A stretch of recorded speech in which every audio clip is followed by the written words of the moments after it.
In this video I'm going to discuss one of my favourite techniques which can really transform your flower photography, and that's taking flower portraits against a simple white backdrop, or taking your photos from looking like this to this.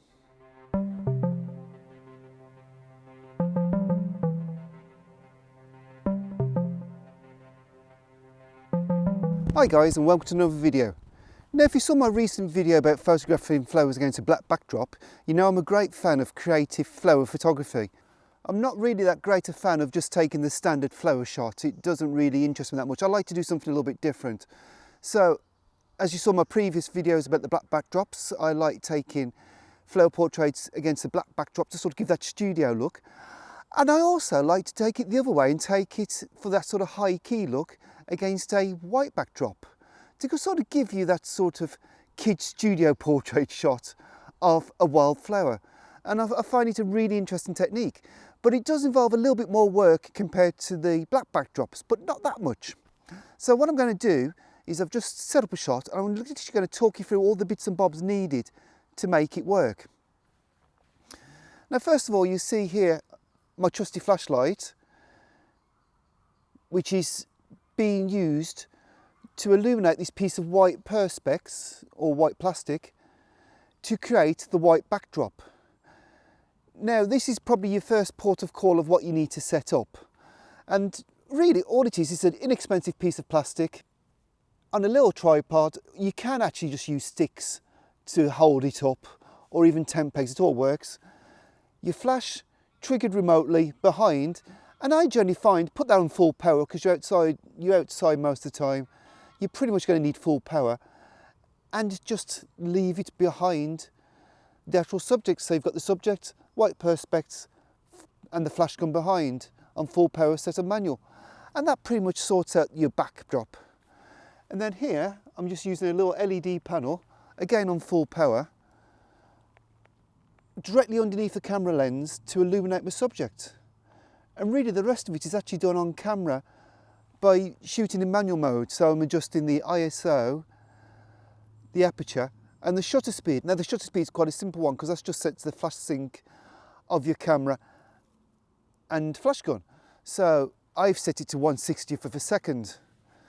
So really now all it's a case of doing is getting a decent aperture to get enough front to back sharpness of my subject, and adjusting the ISO to make sure the exposure is bright enough, or dark enough, of course. So yeah, that's the whole logic behind the setup. But what I'm going to do now is I'm going to find another location and actually show you me setting it up and talk you through about how I take the shot.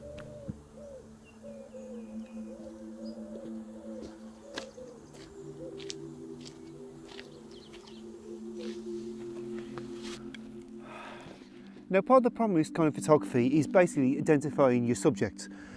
And what we're looking for with something with suitable distance behind, so we can place the equipment we require, and suitable distance in front, so we're not totally on top of this flower. Now, it's a little bit breezy today, so I'm hoping that's not going to cause too much issues. But I'm just going to quickly talk through the gear, because I'm a firm believer that photography doesn't need to be expensive. So we've got a piece of perspex which cost me, I think it was £4 off eBay. We've got a simple clip which was designed for a GoPro actually, but it works nicely. That came part of the kit with the tripod, so that was like about another tenner. So what we at the moment, about 13, 14 quid. Then the little adapter there, so I can actually attach it all together. So we're talking roughly about £20 so far for this bit. Obviously I already own the flash gun, so to create the white bit behind, you're talking about 20 quid. So basically, the perspex, bulldog clip, clips in, done. Tripod legs open. And now, I'm just going to put that roughly around there. And it can be a bit of a faff on, I'll be honest, at this stage. And then I'm going to just visibly look at it, and that's looking about right. If there's any pieces of grass in the way, what I do is I just try to bend them down. I don't break them, because we don't want to come around destroying wildlife as such. And now I'm just going to pull my camera out and just check the composition.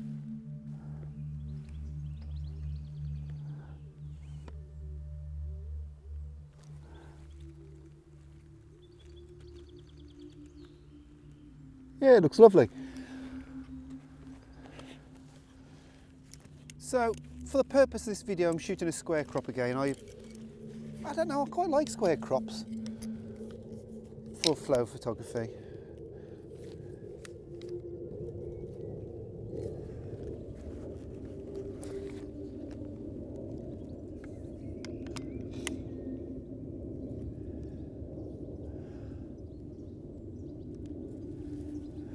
Now, a flexible tripod is really useful. This tripod can go really low.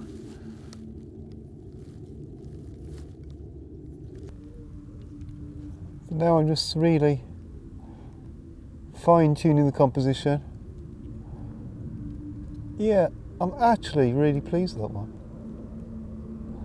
I really shouldn't sound so surprised, should I? Now I think I'm going to need about f13 to get everything suitably sharp. So I'm keeping in mind that I'm going to be shooting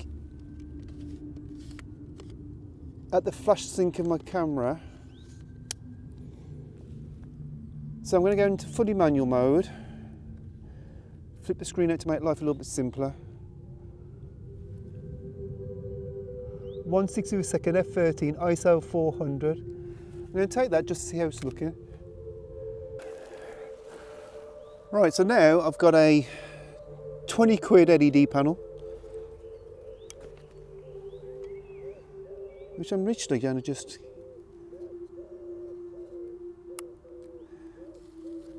get as close as I can.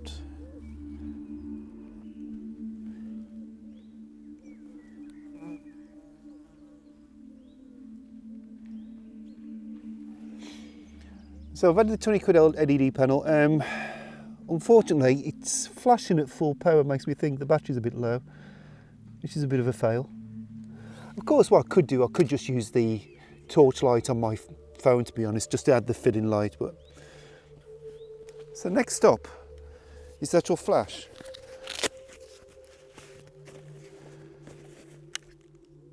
Which I'm actually going to sit on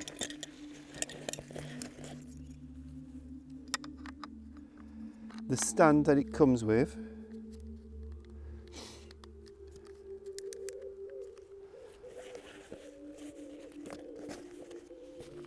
And I'm going to trigger with this, which I paid £15 off eBay, but I was quite fortunate with that, to be honest. But don't be afraid to hunt for a bargain. Right, so as you can see, I'm triggering it manually and it's firing like that. So now I'm just going to put it behind, excuse the rear view.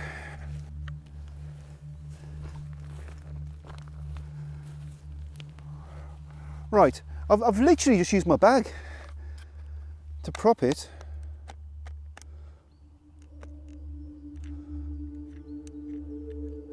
Which means it may not be in the right place, but I'm very conscious I don't want to damage anything. So, 2 seconds off timer. Now I've realised I haven't got the field light on. I'll put the field light on. Check the histogram.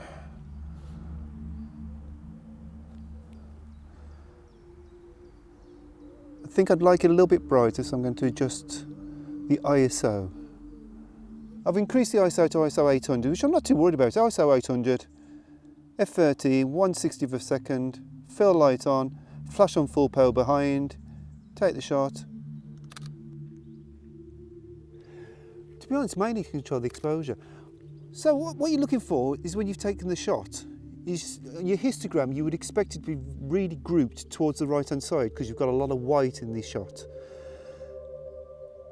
And as long as we're not clipping, I'm quite confident that we can just sort of, in the post-processing stage, pull the shadow detail back really on your main subject and keep it. But really, it should take minimum post-processing. Now, obviously, if you're really patient, what you can do now is you can sort of wait for a bee to land on there. I took a shot that you saw earlier with the blue bell with a caterpillar on.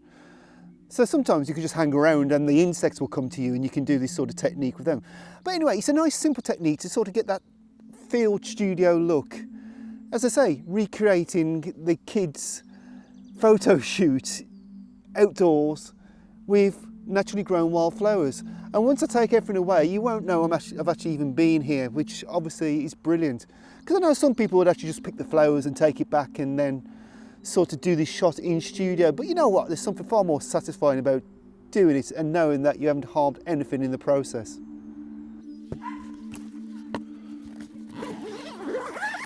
And that's it, guys.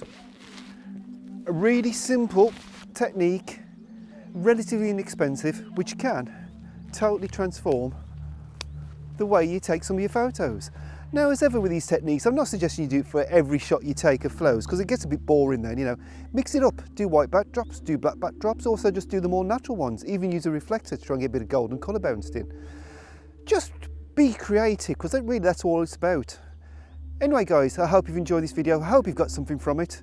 If you have, do consider giving it a thumbs up, maybe subscribe to the channel if you haven't, and I'll see you again soon for another one. Thanks for watching.